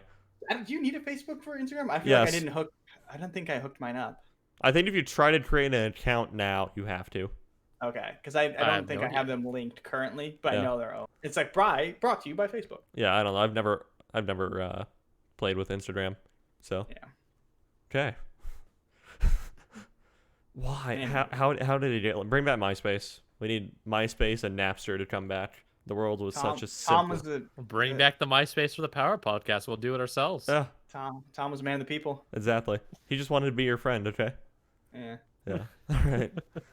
All right. So last story today. I want to talk about this because about a month ago, I went on a pretty solid rant slash expose of how bad Star Citizen is going for people, right? Remember that on the podcast at all? It's about as bad as Elden Ring. Arguably worse. At least there's actual, like, you can play the game somewhat. Yeah, you can probably play the Elden Ring if you hack into like From Software's storage and download a build. Yeah. Good luck. Thank you. Okay. Anyway. Yeah. Anyway. So, well, you remember about a month ago, was it? Oh yeah, about a month ago, Star Citizen was really having some issues that were starting to come to a head. Well, here we are now, where CIG Cloud Imperium Games, the primary developer behind Star Citizen, and Chris Roberts, the game director himself, the creative mastermind of Star Citizen, okay, has come out in a very exhaustingly lengthy forum post, basically addressed a lot of concerns and everything. How many words? What's the word count on it? I haven't even checked. Hold on. Let's see here. Let me just pop it into a, this is wordcounter.com. Yeah. Oh, dude, this is not nearly as long as I almost thought. Okay. All right, anyway. So, I'm just going to read from the article here that does a decent job of paraphrasing it.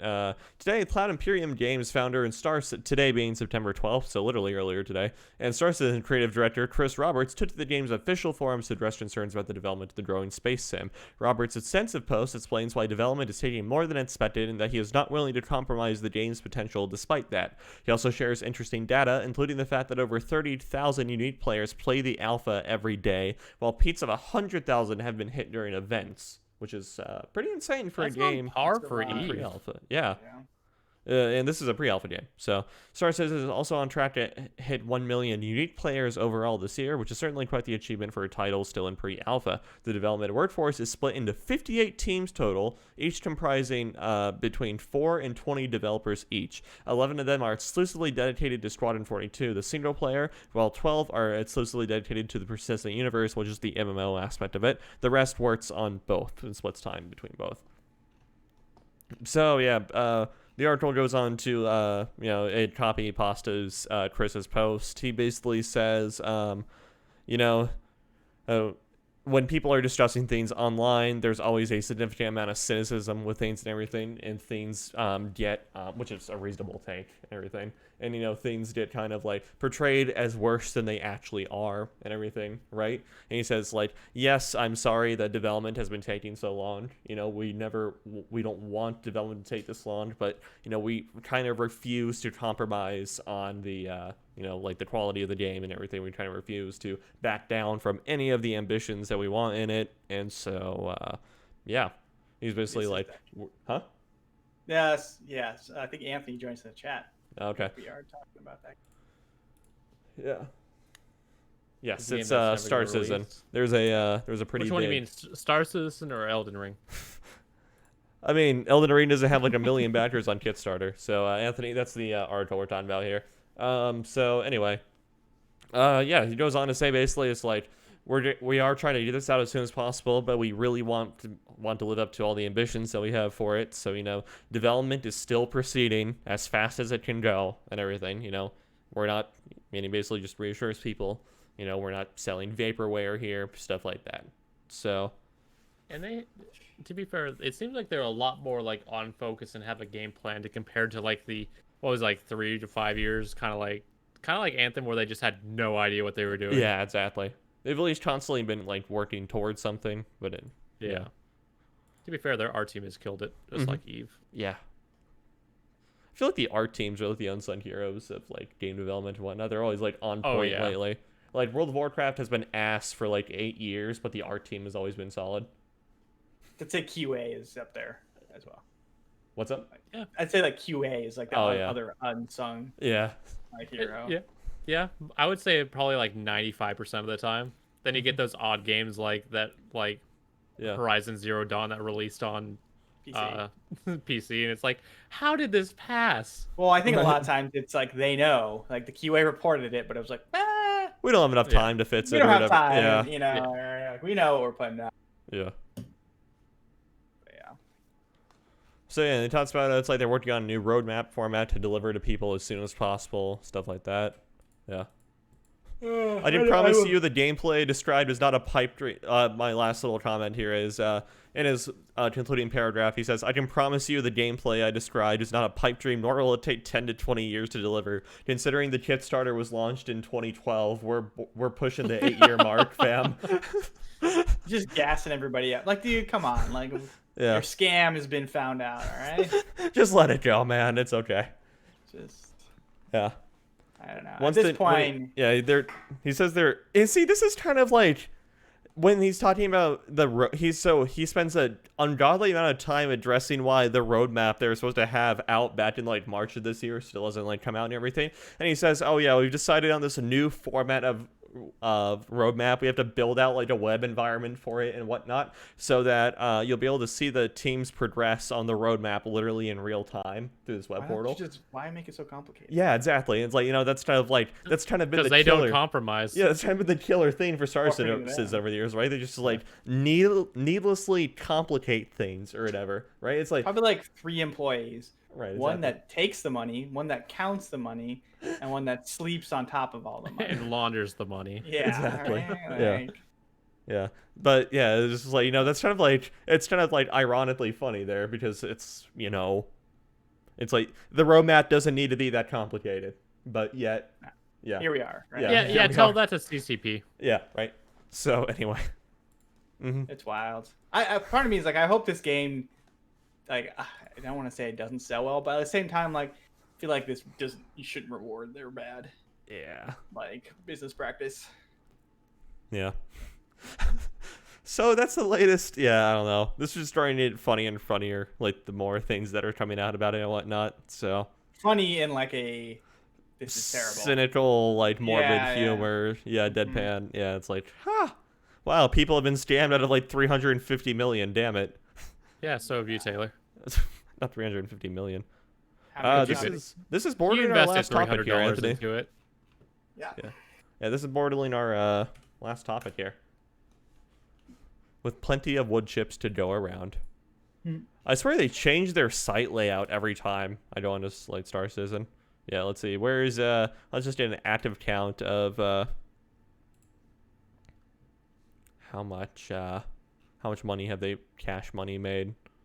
You spent $300 on it, correct, Taylor? Is there another website that like counts like how much money they've estimatedly made, like a counter? Yes. Yeah. I mean, it's literally on their website where they have like. It's on there. Yeah, it's like they publicly display. They host it real time. And at least they publicly display that. Yeah, they publicly display it. Are very, very proud of it too, which is strange because I'm having a hard time finding it. It's a weird flex. Yeah, hold on. We've made. Yeah. Look at all this cash. How much money we've made and how much little we've put out. Right. Just look at all this cash. Hold on. We've made this much money. There we go. It's funding. It's probably a good product, right? Yeah. Guys? Okay, so when I click the tab that says about the game and funding, it doesn't even take me to how much they've made. It talks like, select your game package. It's like, Christ. Okay, hold on. Pretty scummy. Yeah, I'm just trying to find how much money they've made. No, this is their old version of the roadmap. Jesus God. It's a lot, I guess. Oh yeah, their website's in Robert Space Industries. Yeah. Development. No, it's not there. Is it? Where is? I mean, at some point they're not going to put it up because it's just too ridiculous, right? So. Industries. Money counter. Stretch goals. Here we go. Maybe it's here. Here we go. Yes, funding stats, live stats. They have raised $313 million across 2.8 million people. To give you an idea, yesterday they made $208,000, and the day before they made $200,000. Poor people. People are still pouring money into this. Today, so far, they made about $150,000. What? Dude, this is to crazy. be like, in terms of like looks and concept, the thing is like I want to play it, but I'm not ready to sink money into the game. I mean, yeah, there's not a real game even. So. I mean, you can play the alpha. Like you can interact with people in the game, correct? Yes. Okay. And yeah, I mean, it's hard alpha, but like They've made was- around $7,000 this past hour as we've been doing the podcast. Like 300 million, and you're still in alpha. Yeah. Like, After what 8 are- years too. Yeah, What are we doing? like to be fair, they like just like Anthem, they suffered for years of like incompetency in management. But is the management changed? No, I don't think. See, I don't They've think Star Citizen has. restructured it. No, I don't think They Star did. Citizen has the problem of like incompetent management. I just think it's way too much like technical goals that they keep reaching for themselves.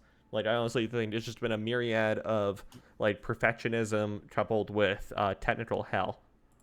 Some guy just like wrote down his perfect video game in his head, and people money, and now he's obligated to make that game. That was literally how Chris Roberts pitched Star Citizen after the Kickstarter. Was like, I have this grand vision for this like perfect space sim video game.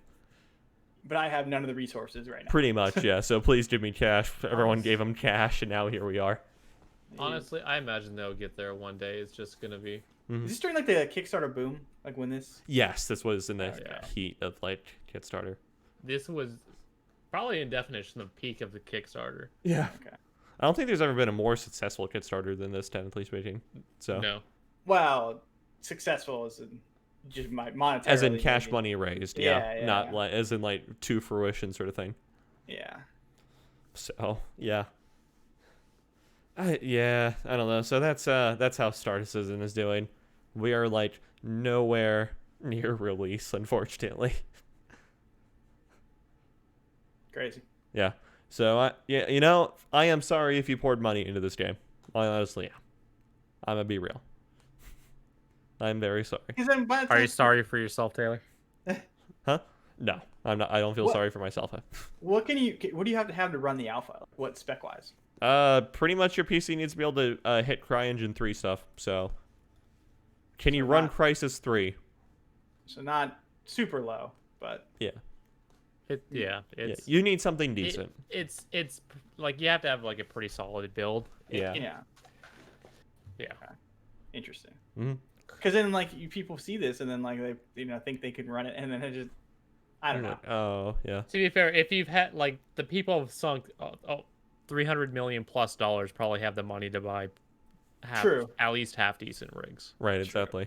Yeah. I mean you shouldn't be putting money into this unless you are able to play it. Yeah, and I assume the people who are putting money into it are the people playing the alpha and are Yeah. seeping money into it. Yeah. I don't think I've played it in a few years, though, in all honesty. You should log That would be a into it one good. time Can you and, stream? Are you allowed to stream? Yeah, you can stream it. No Yeah. problem. That'd be an Yeah. interesting like stream. Yeah, see where the hell we are now. Yeah. Just like a check-in. Yeah. Yeah. Yearly check-in. How are we doing? That would be or like not like every 6 months or something, every update or something. Yeah. I don't know. Yeah. It's like, well, how's the game? Well, I still lagged through the docking port, so that's fun. Every time they make $100,000, you should. Oh no, that'd be too often. that'd be literally twice a day. Yeah, I know. Right? Yeah. Every million they make, or every like 5 million they make, do take a check-in. shot. Oh. Yeah, that too. No, do a check-in every 50 mil. Yeah. Oh, Yeah. 50 million check-in, $50 million check-in. What have they Like, I- improved? I Nothing. want this game to succeed because I would imagine this game to be a better Eve. Pretty much what. Hopefully be. It'll be like a meet in the middle between Elite Dangerous and Eve and Dust 514. Dust 514 is pretty much Eve, kind of. Yeah. So. But like, I'd imagine it. Like, I have faith that it will get there one day. This But how game- long it will get there, Losing it, I have man. no Yeah. idea. I have no idea. I'm gonna lose my mind. This game. I know this is old news, but like, there was like you could buy a ship for $27,000. That was a collection of ships. It was like the you pretty okay. much get the- every ship we'll ever make. Well, I don't Yeah. really care. That's still too Yeah. much money. No, I know. I'm just saying. Yeah, they To have like even, 5 like- people that bought it. See, It's that's more than they were probably hoping for. Like, It's How one many of those shots things, is like, that they right just there? put it out there, Yeah. and they Yeah. just put it out there, and people do it. That's Pretty much, so, yeah. It's so scummy though. Like, hey man, might as well put this $30,000 pack out. It's like the best deal. They probably have a best deal on their page too. Right? Yeah. Chris Roberts' wife or whatever is like the director of marketing. And She's she is killed it. just a master at robbing people, obviously, you know? Apparently. she's killed it. Yeah. It's like, damn, honey. Honestly, she's getting the biggest paycheck out of any of them, probably. Right? Yeah. Yeah. It's one of those things like from what I've seen so far, I think they'll do it. It's just a matter of time, and I don't know what that skill looks like because I don't know like the technical knowledge behind it. But I manage they'll get there before the time I die. Yeah, I don't know. I still think the funniest thing in Chris Roberts' latest post here was like, it'll not take 8 to 10 years to deliver well, or 10 to 20 years. Yeah, 10 to 20 years. It's like, well, that part we you are could have left out. We are about to hit the 10-year mark, fam. Like that'll come up Maybe he's quick. talking about like from now. Yeah. Okay. Maybe. Still. I don't know. Actually, then we could be 2028 and still talking about with the amount of ships and stuff that they like asset-wise they have in game already. I don't think they're sinking like that much into it and into that portion. The art is there. The mechanics are there for the most part. Yeah. Like I'd say they said like 42 of the 60 teams or something like that are devoted to just like the gameplay and story now. Yeah. So I think they're starting to hit the stride of okay, now we can build our story and get there because that's typically like they've had to the like final tear down portions the of the story I a few feel times like so they far did though. it in reverse order. Yeah, Like, I don't get know. your story, get your gameplay out there first, and then add the ships like to. Well, okay, know, so it's that like kind of that's kind of almost a self-defeating argument, though, in the sense of so they needed the ships to make the money to fund the other cool shit. I guess, but when you make $300 million or whatever, so like in terms of game development, there's kind of like two philosophies of looking at it. You can kind of compare it to movies. There's the Disney classic. Okay, we build the story, then we do the stuff afterwards. Then there's the Ghibli theory of I make the stuff first, then the story comes along with it. Yeah, just trying to make the story as you go along. Yeah. Especially Miyazaki just saying, I think it'd be cool if this character did this. So then he makes the storyboard for it, and now all of a sudden, this little girl is being kidnapped by a dragon. I don't know. Yeah. Sure.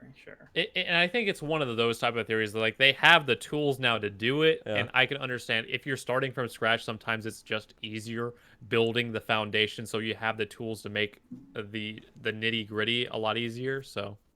Yeah, it's like with Strong That's 42, my they got some theory. like pretty big name talent to like mocap and voice act and everything. Like Yeah. CG scan the faces, and like they got Mark Hamill and everything. Right. It's like Strong 42 has been scrapped several times and redone. So it's like over the course of the 8 years. So it's like you kind of gotta wonder. It's like so is anything that Mark Hamill did Relevant still still, make it in there? Probably. You would hope. It's one of those. Yeah, I think they're gonna hit a tipping point soon. Well, not soon. TM being like in terms of their time scale of the overall arcing stuff. If Yeah. they have people working on story stuff and it's the majority of the teams working on majorities or like story stuff, I think it's in terms of the 20-year scale sooner than later, probably. Okay. I wanna see the documentary. Right. Yeah. Right though, that would be cool. That would be interesting. I want to see the doc or like a long expose. Because like This an thing. example, like Anthem was a I want to game see the that was doc for literally- Anthem also. right though. too. Like we know that game literally came together within the matter of like 6 months. Yeah. So like Which, to be Well, fair, I- if you consider that it's like the story came together in 6 months, it's not. Came together Yeah. as a stretch too. Yeah. Yeah. quote unquote, to be fair. Yeah. It's one of those things that, like, if they don't limit themselves as like, hey, we're gonna get like it's not gonna be 10, 20 years. If they don't say that dumb stuff, Mhm. then they don't necessarily put themselves on too much of a time scale.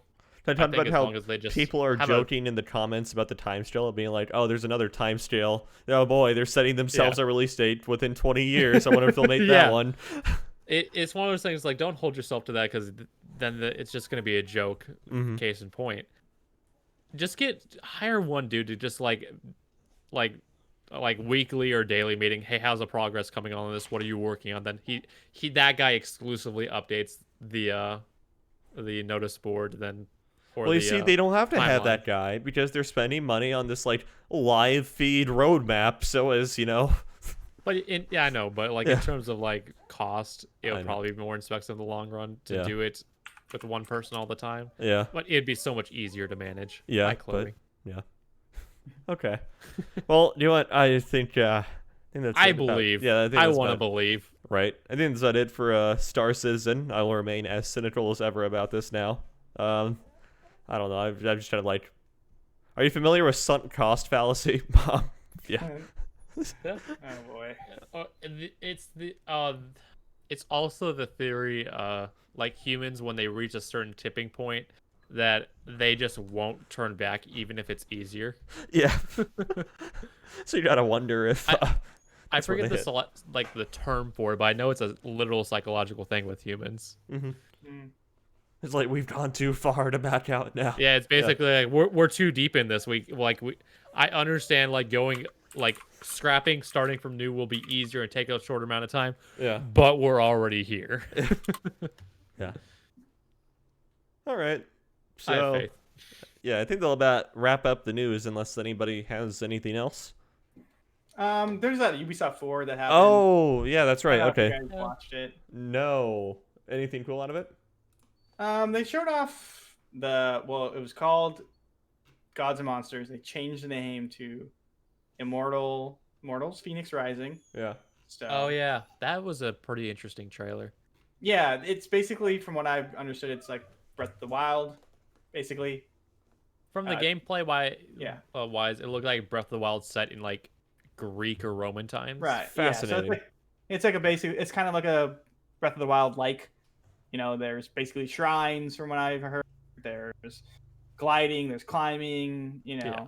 So interesting, I suppose. If you like Breath of the Wild mechanically and like that kind of stuff, Mm-hmm. then maybe this game would be super cool. Yeah. Yeah. I wonder how deep the combat will be, because like It looks deeper than Breath of the Wild, but that's not very Yeah. deep, to be honest. or I guess more broad, because the amount of options that you had in Breath of the Wild was surprisingly insane. Yeah. Yeah, terms of- It was true. redonkulous. Yeah. But yeah, like you could do weird stuff with all those powers and everything. But anyway, yeah. So that game looks interesting. And the art style is it's really colorful, but it just looks, I don't know, not my cup of tea with the art style, but I don't know. some people might like it. The contrast between the character and the setting is a little interesting. I think that's what it is for me. I think the setting looks really nice, and then have this you can create a character, and it's got that create a character look to it, where it looks like- slightly out of place. Doesn't look like everything else. Yeah, like the character, like the setting looks definitely like Breath of the Wild-esque in terms of aesthetics. Mhm. And then you got like a cartoonish, realistic, like reaching the point before the Uncanny Valley type of vibe. Yeah, I think And it's spot on. it's definitely more detailed than what I would want. So there's that, which seems to be cool. What else we got? We got a Prince of Persia Sands of Time remaster or What's remake. this thing about like racism? What?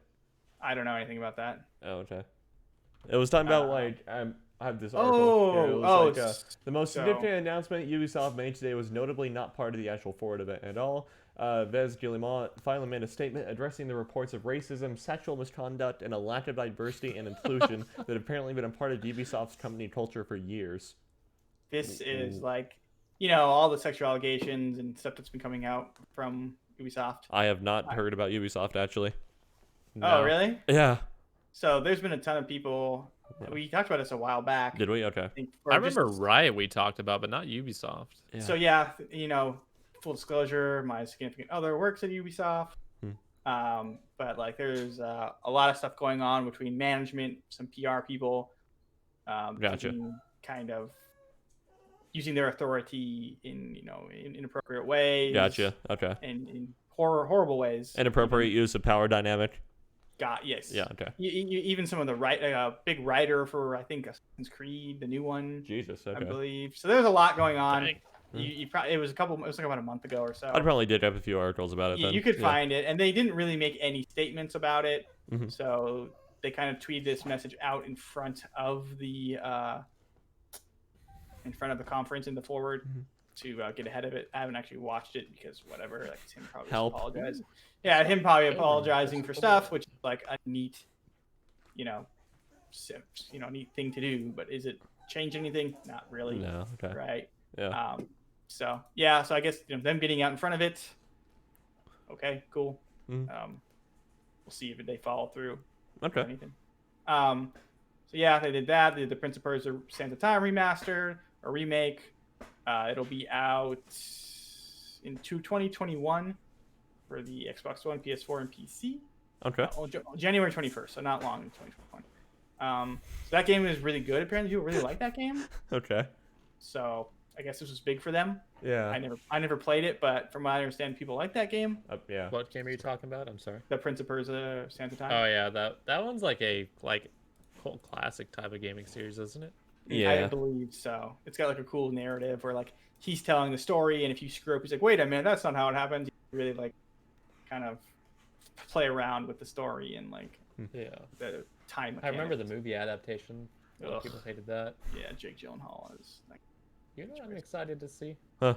Scott Pilgrim versus the World, the game returns. It is, yeah. So they're putting that back out on modern consoles. And Yeah, I don't that think you was- can play that game if you don't have it already downloaded. Oh wow. Okay. So they took it off. I believe they took it off of storefronts a long time ago. So you were kind of Yeah. SOL if you didn't have it downloaded on your Xbox 360 or PS3. Hold on. Yeah. And it's a solid like side-scrolling beat 'em up type game. Yeah, I it's like enjoyed a- it the time I- I played it. I liked it when it came out. It's a lot of like River City Ransom kind of like open world esque, right? You know, going into little shops, all that kind of fun stuff. The combat was good enough, you know, Yeah. and the music was good. The music was good, and like it was just a wacky game, and it was a good time. Yeah, 4 players. I think you should. Hopefully, you can play it online. I really enjoyed the Scott Pilgrim movie as well. The movie's pretty good, actually. I don't know about Michael Cera being Scott Pilgrim, but I think like to me it's a funny fit. Like Yeah. I enjoyed it. I imagine from what I've read of like the books and like the visual novels and like the game I played, he's not as like awkward as portrayed in the movie, but I think the awkwardness portrays a lot more to a cinematic adaptation. yeah, Like it makes it more believable to an extent. sure. With all as believable as like Scott Pilgrim can be.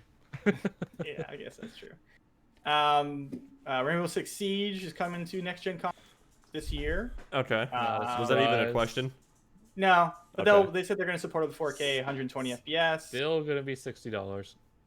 Free if you already have. Stop. if you already have it. Stop. Off me. That hurts. Stop. Getting attacked by the dog. All right, Matt. Just What? go. Is there anything else for Ubisoft? Yeah, they announced a new game called Riders Republic, Okay. which is like it's kind of like Steep, which was like a snowboarding game, but it's just like bikes, snowboarding, air. Are y'all flying. seeing my dog right now?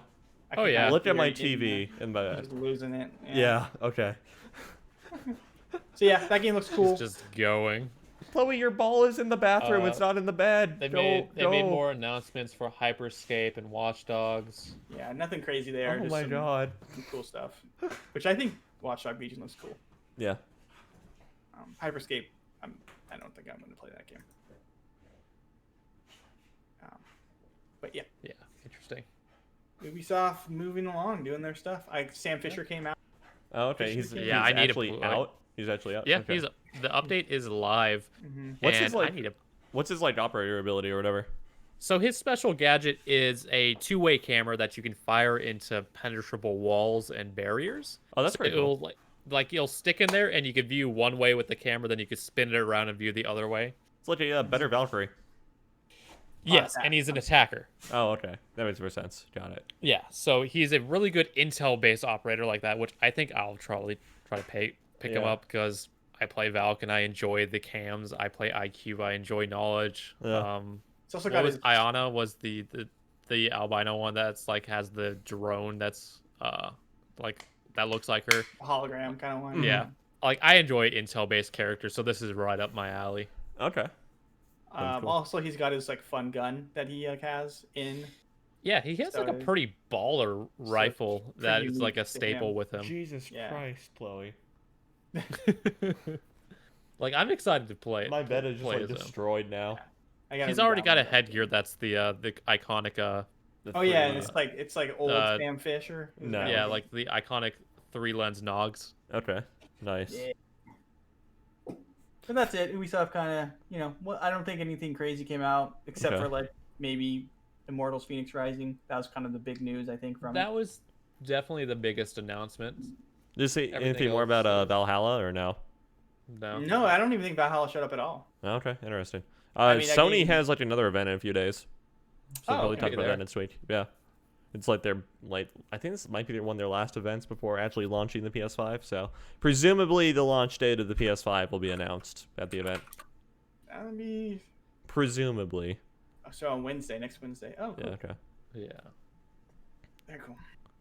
All right. So Matt, what games are coming out this next week?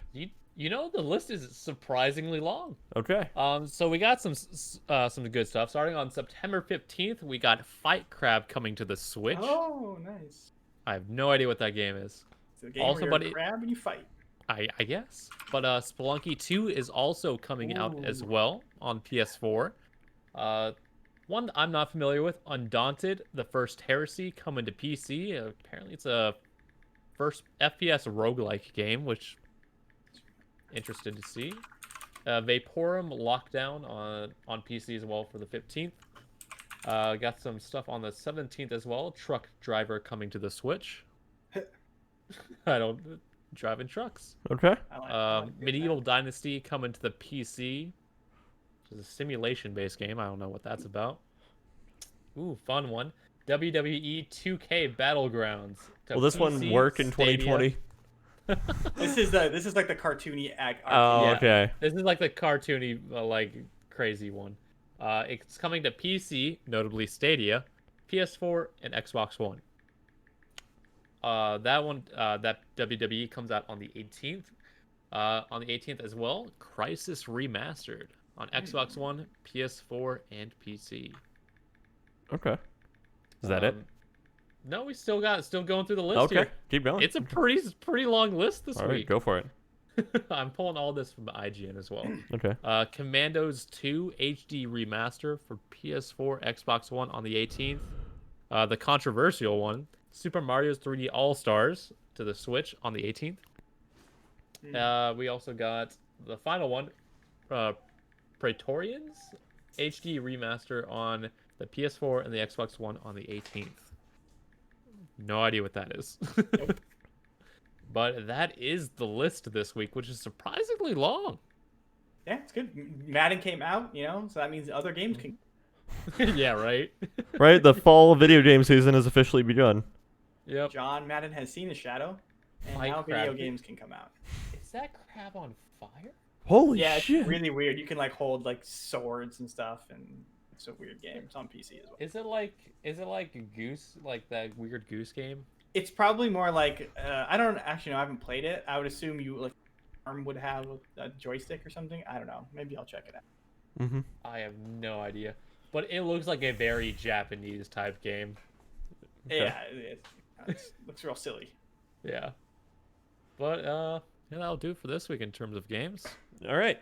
So while you're still talking, where can people find you on Twitter and whatnot? Sorry, I just had something autoplay that like blasted my ears. Where can people find you on Twitter and whatnot? Twitter, that's easy. At Filmed by G-Man, where you might occasionally watch me accidentally tweet something, I guess. Okay. Where a more consistent place to find me, though, is at YouTube on Tech for Thought, our Culture of Gaming's affiliated YouTube channel that's all focused about tech. We'll probably get some stuff pumping out in the next couple weeks about that. Hopefully a Note 20 review would be pretty cool to see. Okay. And yeah, that's it for me. Okay. Andrew, how about yourself? Yeah, you can find me on Twitter, Instagram, Twitch at Duronsky, DRONSKI. I'll go ahead and respond to me there. I'll make sure to say hi and all that good stuff. Okay. All right. You can find me on Twitter at Infurious7809. That is at INFERIUS7809. So I think that'll about wrap it up for this week. Thank you all for tuning in. Hopefully next week the Drongo will return to us and bring all of his Australian glory.